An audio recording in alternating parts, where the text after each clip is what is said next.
Hello, guys. We are back. Talks with Judas here tonight. Wrestling Bros Talks with Judas. We are on tonight. This is Judas Black, and my guest over here tonight, good buddy of mine, Richard. How are you doing tonight, brother? I'm doing pretty good. Ready to dive into this. And before we get going, guys, tomorrow night we have a very special guest coming on the podcast, none other than the Flowing Samoan, Anthony Tatali. I hope I did not slaughter that, but I'm going to throw a quick video up here real quick for you guys to see.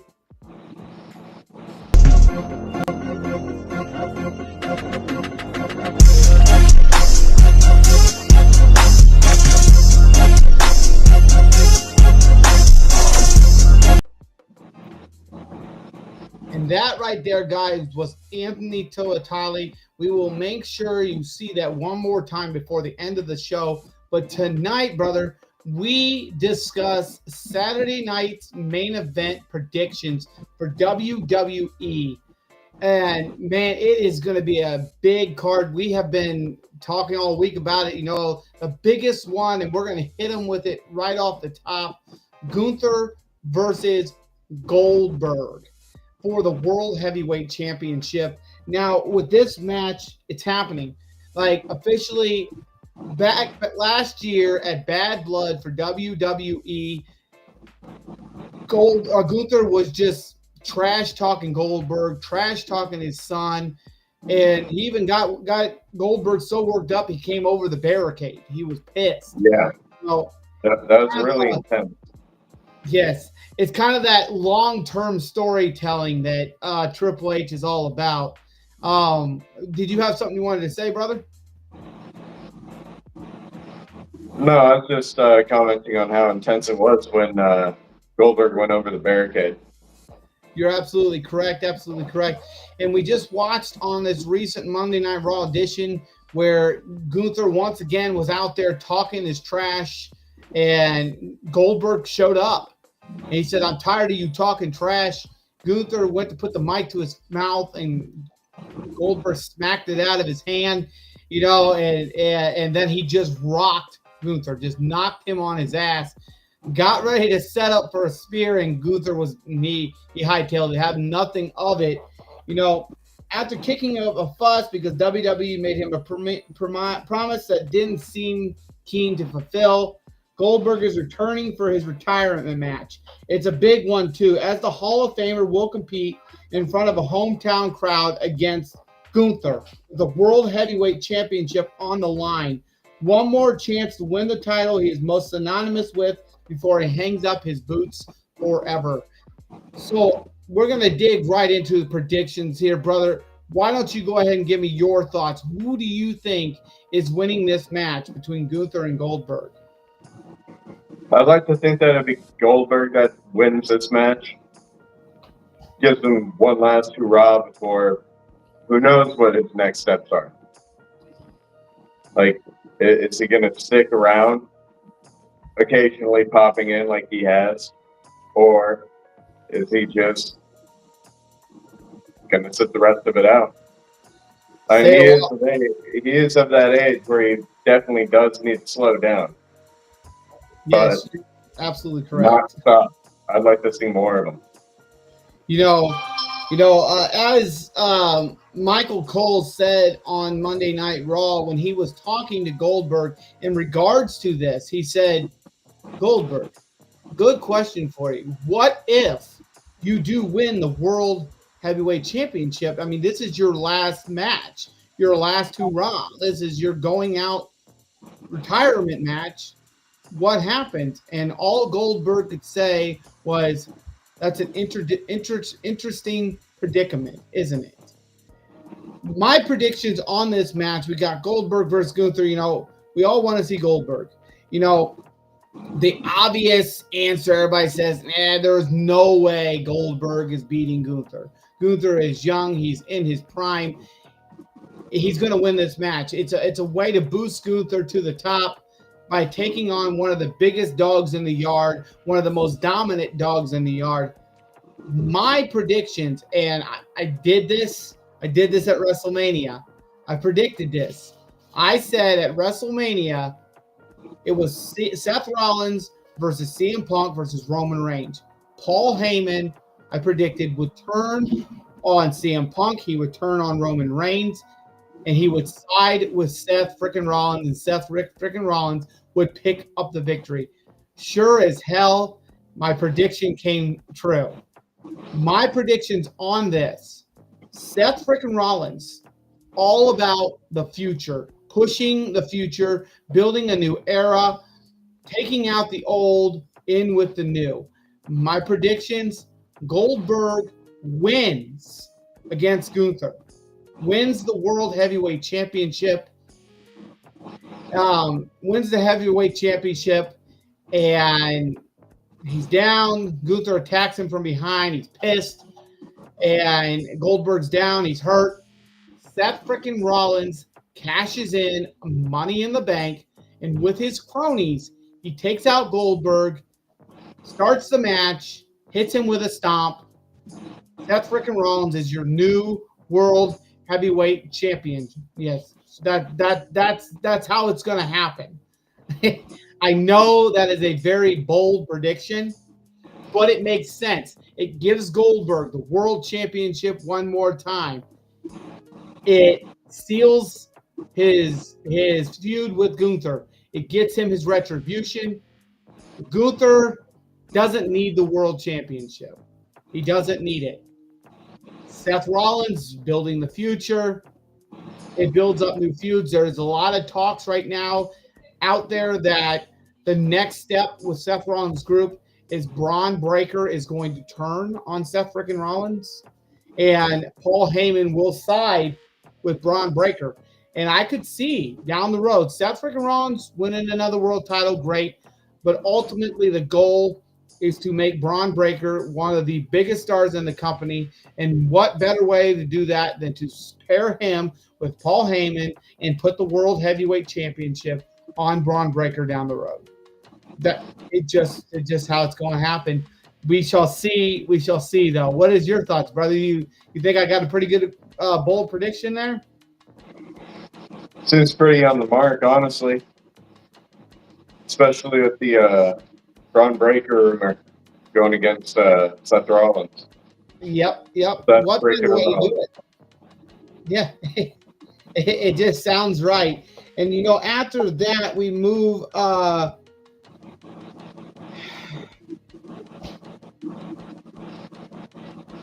So after that, we move into LA Knight, and none other than the guy we were talking about, Seth freaking Rollins. He has pissed off Penta. He has pissed off Sami freaking Zayn. He has pissed off Jey Uso. He has pissed off LA Knight, and he has pissed off CM Punk. This man has a feud going with 5 different gentlemen, 5 different guys. And the only reason that Seth Rollins would not be able to cash that Money in the Bank in at Saturday night's main event is if CM Punk gets involved again. We shall see if that happens. But in this coming match, we have LA Knight versus Seth Rollins. The reason Rollins has a Money in the Bank contract to cash in is that he had help getting it. That help came at the expense of LA Knight, who had the ladder match won if it wasn't for Bronson Reed and Braun Breaker. As we have seen, the 2 cronies of Seth frickin' Rollins just doing all of the back-breaking labor and taking out everybody that Seth frickin' Rollins says to take out. Interjecting. There's no reversing that, but Knight can make himself feel a little better by beating up Rollins at Saturday night's main event. Unfortunately for Knight, that's not how things are going to unfold on July 12th. People don't think that LA Knight is going to get the victory. Me personally, my prediction in this situation, I think LA Knight gets the victory. He's going to get a surprise win, pulls off the victory against Seth freaking Rollins. It's just the way I feel and hear that LA Knight deserves some kind of win. They're kind of pushing the megastar right now. And what better way to do it than for LA Knight to win? Now, that could also lead into the Braun Breaker Seth Rollins breakup. Maybe Braun Breaker tries to help and he costs Seth the match. Now, a better way to do that, to fix that to a point and, keep the cracks from getting too big right away, is for Braun to help Seth cash in his Money in the Bank against Goldberg. There's going to be a lot of scenarios going on here. And my personal opinion, LA Knight picks up the victory against Seth freaking Rollins by an interference by Braun Breaker, accidentally costing Seth the match. Potentially even getting in the match and attacking LA Knight and costing Seth the win by disqualification. Brother? I have to agree with your hypothesis on that. It feels like that's about how it's going to go. Absolutely, absolutely. So, guys, I'm going to say this right now, and I will say this on live. I have no problem saying this on live. My brother Richard over here, he's never done a podcast before. He's new at this. Yeah. And the way that he's feeling right now, and I get it, because we are live. We are live streaming straight to YouTube. We are live streaming straight to Facebook. So, potentially almost 1,800 people are going to see this video. Yeah, it's been a while since I've been on stage. So, I get it. I was at that point one time where I was my first time ever on a screen like this with my podcast partner, Big Baby Ben. Like I said, guys, he's going through a lot, and I'm hoping that soon enough he's able to pull through what he's dealing with. But right now we are doing what we can to keep Wrestling with Bros going. And guys, we hope that you will share the content, that you will keep these videos pushing forward, that you will let people know that Wrestling with Bros is not gone. We are still around. We are still here. And, Richard here is a potential leading up to having him come in and be a part of the podcast so that things can keep rolling, so that it's not always just a one-sided conversation that people are seeing going on. When I bring the guest in, we want them to have a couple people to talk to. We want to make the excitement really happen on the episode.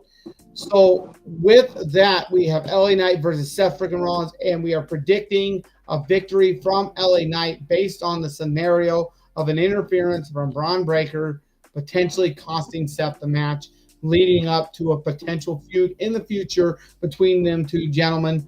But there will be a compromise later in the night when Seth cashes in on Goldberg and wins the World Heavyweight Championship. Then we move into one of Big Baby's favorites, one of my favorites, but definitely one of Big Baby's favorites because he has been a fan of this gentleman for many, many years. I remember he's always like this when we were younger, and a huge fan. And I'm talking about none other than Randy Keith Orton. Randy Orton, the Viper, the Predator, Apex Predator, the Legend Killer. He has gone by quite a few names, and he is taking on a very tough opponent. It's Randy Orton versus Drew McIntyre. Now, Drew McIntyre is back. He's immediately tried to insert himself into the world title picture upon his return, since he believes he should return, always have a seat at WWE's top table. We don't agree with that. We believe that if you are going to be given an opportunity at a title, you have to earn it, or you have to be with the company for quite some time. You got to have really built a repertoire for yourself. And I'm not saying that Drew McIntyre is not a dominant monster. Like, the man really proved himself. He came in as the chosen one, by Vince McMahon, handpicked back in the early 2000s, and ended up with a silly gimmick of the three-man band, and then he left. Now, after being released by WWE, he went out into the world, really built himself, proved himself as a dominant monster in TNA, and comes back just completely jacked. Like, the man is just a monster. And, Yeah. you know, Randy Orton does not agree, hitting McIntyre with an RKO mid-rant to set up this match between them at Saturday night's main event. I said McIntyre is a top guy. He's a top monster. Randy Orton, a top apex predator. Now, he may have hesitated. Randy may have hesitated at the last event against Cody Rhodes. That Cody Rhodes is one of his friends. Yeah. Brother, what do you think is going to happen? Because Drew McIntyre is not one of his friends. So when it comes to the punt, Randy is not afraid to use the punt, and especially against somebody who's not his friend. Brother, who do you think is pulling out the victory in this match between Randy Orton and Drew McIntyre?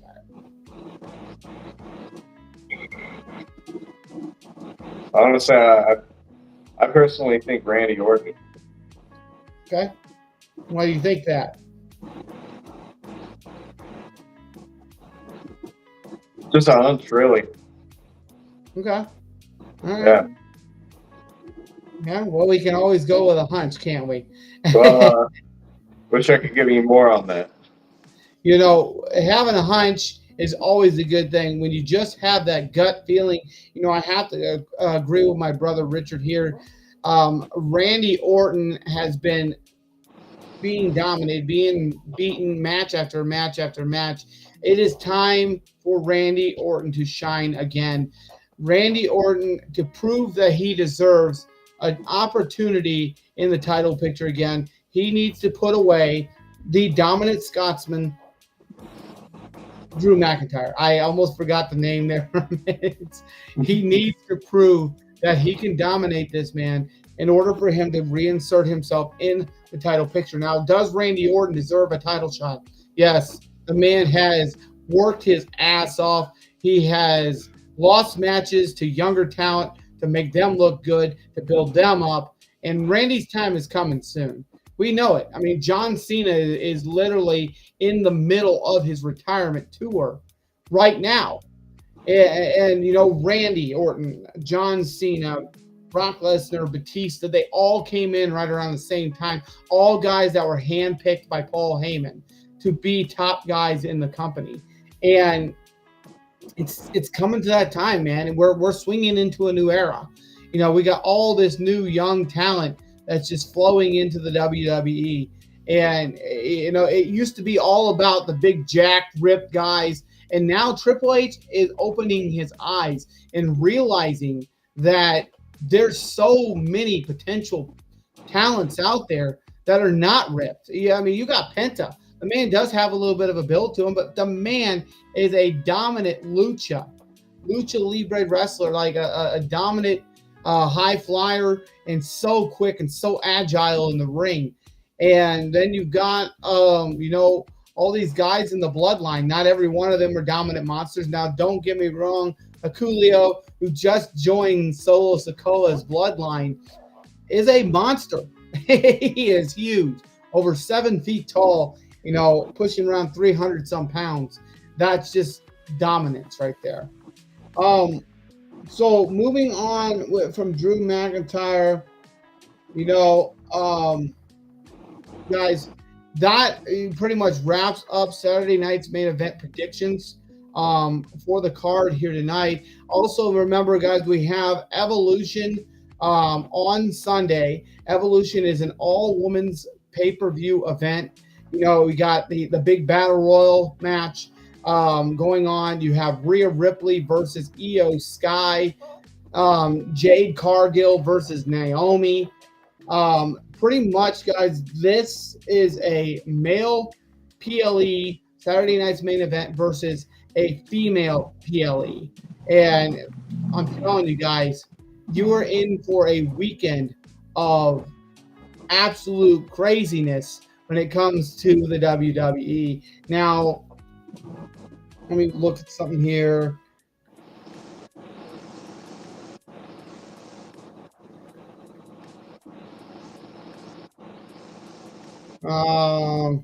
So also, guys, you won't want to change your channel. Starting at 1:30 in the afternoon, guys, we also have the Great American Bash for NXT. All the young talent that starts in NXT and makes their way to the main roster. This weekend, guys, is a fun-filled weekend of wrestling.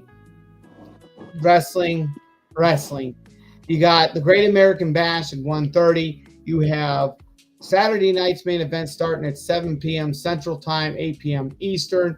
You have the Evolution event on Sunday. Also, guys, we have if you're not too big into watching the big stuff, and you want to just go out and watch a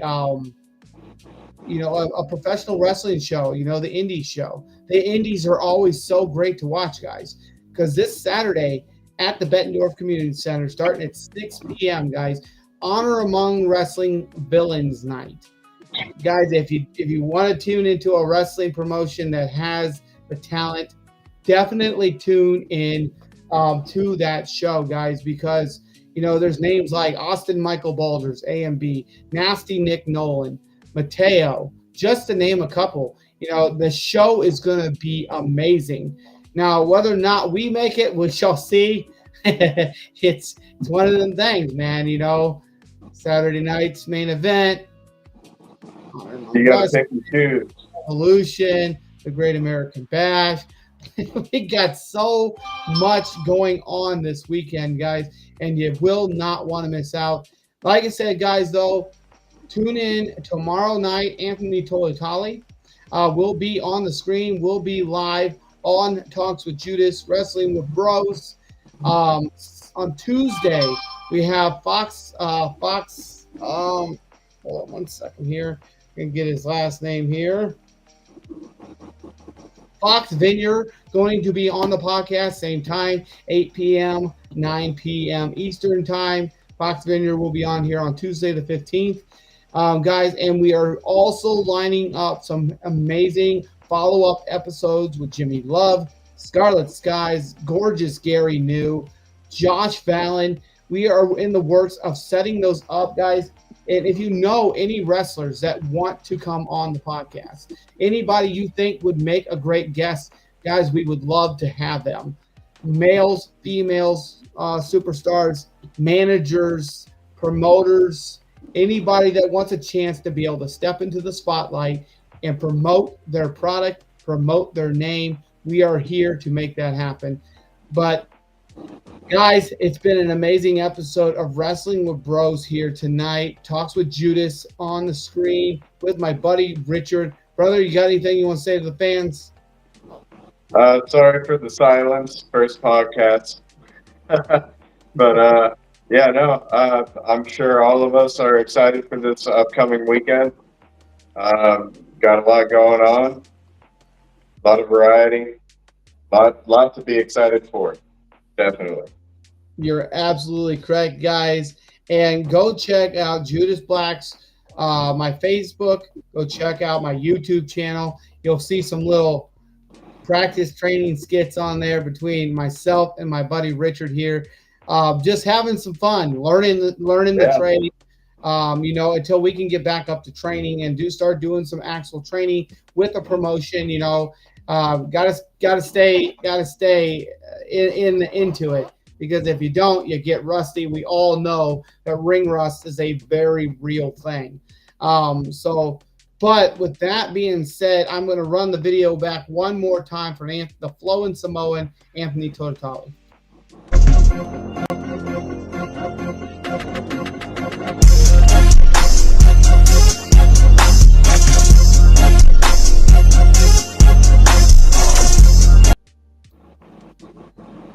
As I said, guys, Anthony Tolitali, the Flowing Samoan, tomorrow night, 8 p.m. Central Time and 9 p.m. Eastern. There's a good chance, if we can get him in very quickly and everything runs smooth, we could start it as early as 7:30, 7:45 Central Time, which would be 8:30, 8:45 Eastern Time.